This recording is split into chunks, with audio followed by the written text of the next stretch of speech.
네, 20세기 초반에 훌륭한 유명한 전도자요. 오랫동안 무디와 함께 동역해 왔었던 루벤 아처 토레이 목사님은 하나님께 구하는 것을 모두 받기 위해서 어떻게 해야 하는가에 대해서 이렇게 말씀하십니다. 하나님께 구하는 것을 모두 받으려면 그리스도의 말씀이 우리 속에 거해야 한다. 무슨 신비나 명상이나 황홀경을 체험함으로써 그리스도 안에 거하기를 배우는 것이 아니다. 그리스도 안에 거하기를 배우는 방법은 바로 기록된 말씀을 받아 섭취하고 성령께서 그 말씀을 우리 마음속에 심어주셔서 살아 역사하게 만드시도록 만드는 데 있는 것이다. 하나님의 말씀은 그저 지식적으로 공부하는 것만으로는 안 된다. 그 말씀에 대한 묵상이 있어야 한다. 하나님을 끊임없이 바라보며 성령께서 그 말씀을 우리 마음속에 살아있게 만드시도록 구하면서 하나님의 말씀이 우리 마음속에 계속해서 맴돌도록 해야 하는 것이다 라고 이야기하고 있습니다. 그렇습니다. 하나님의 말씀은, 성경은 살아계신 하나님께서 우리에게 주신 귀한 생명의 말씀입니다.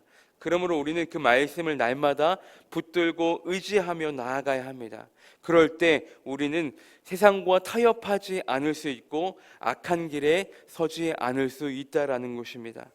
오늘 히브리서 기자는 특별히 믿음의 자녀들이 믿음을 잃지 않고 살아가기 위해서 어떻게 해야 하는가에 대해서 기록을 하고 있습니다.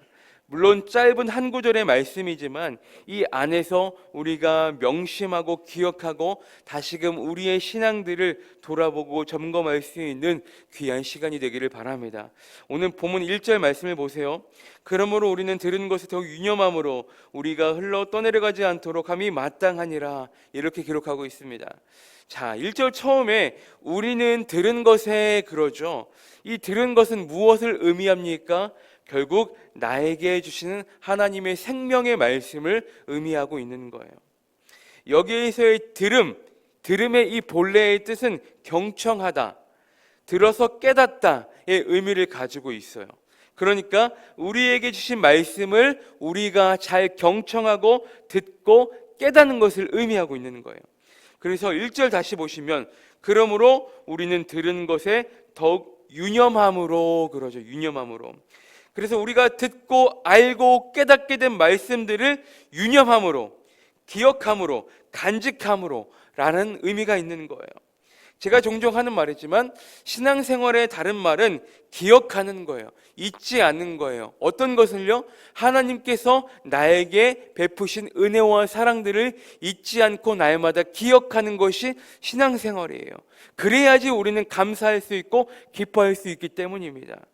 여기서의 유념하다라는 본래의 뜻은 주의하다, 전념하다라는 뜻이 있어요. 그러니까 우리에게 주신 말씀을 잊어버리거나 소홀히 하지 않도록 마음속에 잘 간직해야 한다라는 거예요. 그래서 말씀 초반에도 이 토레이 목사님께서 말씀하셨듯이 하나님께 구하는 것을 모두 받으려면 그리스도의 말씀이 우리 속에 거해야 한다라고 말씀하시잖아요. 신앙생활 가운데 가장 중요한 것은 무엇이냐? 나의 마음속에 주님의 말씀이 잘 새겨져야 한다라는 게 중요한 거예요. 주님의 말씀이 나의 마음밭에 잘 심겨져야 된다라는 거예요. 그리스도의 말씀이 우리 속에 거해야 한다라는 말은 단순히 우리가 그 말씀을 암기하고 외우는 차원이 아니에요. 물론 우리가 살아가면서 하나님이 우리에게 주신 말씀들을 외우고 머릿속에 암기하고 다니는 게 너무 중요하겠죠. 하지만 여기에서의 그리스도의 말씀이 우리 속에 거해야 한다라는 말은 그 말씀을 우리가 진리로 받고 알고 깨달음으로 인한 온전한 묵상을 통해서 우리의 삶 가운데 그 말씀을 실천에 옮기는 것이 진정으로 그리스도의 말씀이 나의 안에 거한다라는 것을 의미하고 있는 거예요. 진정으로 그리스도의 말씀이 나의 안에 거함으로 말미암아 본문 1절의 후반절의 말씀처럼 우리가 잘못된 길로 흘러 떠내려가는 일이 없도록 해야 된다라는 거예요. 그런 자가 바로 성경에서 말하는 복 있는 자, 복 있는 자라는 거예요.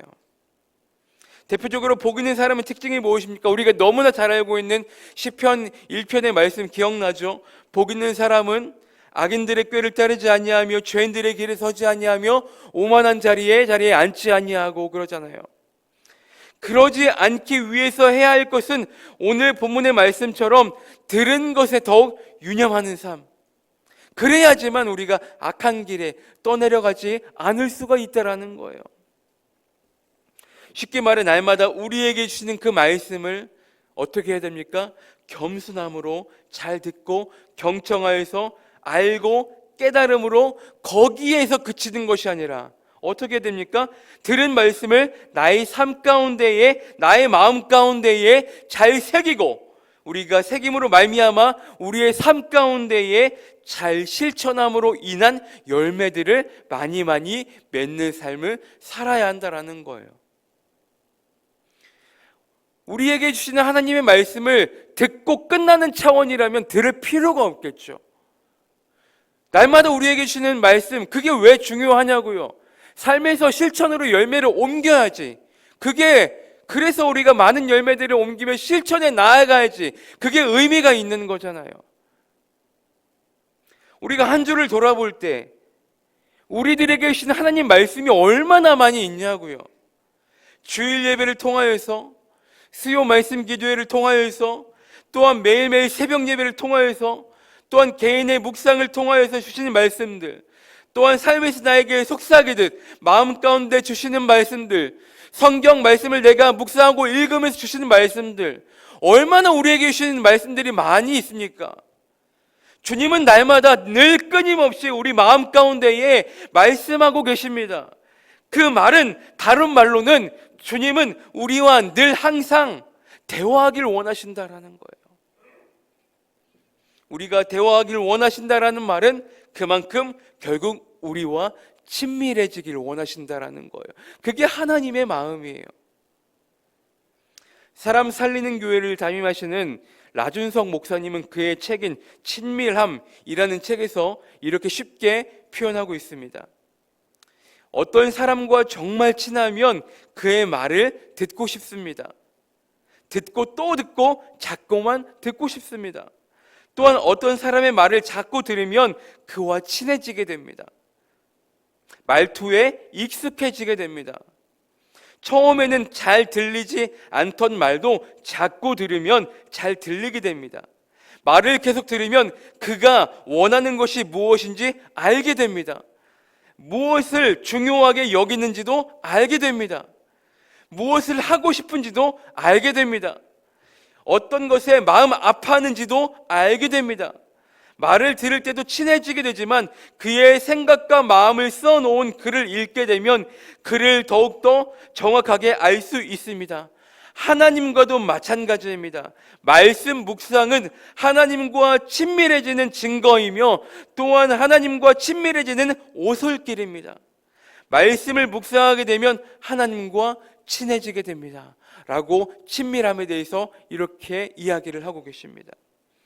그렇습니다. 우리가 하나님과 친밀해지는 방법은 우리에게 날마다 끊임없이 주시는 그 말씀을 통하여서, 그 말씀을 묵상함을 통하여서 주님과 날마다 친밀해질 수가 있다라는 것입니다.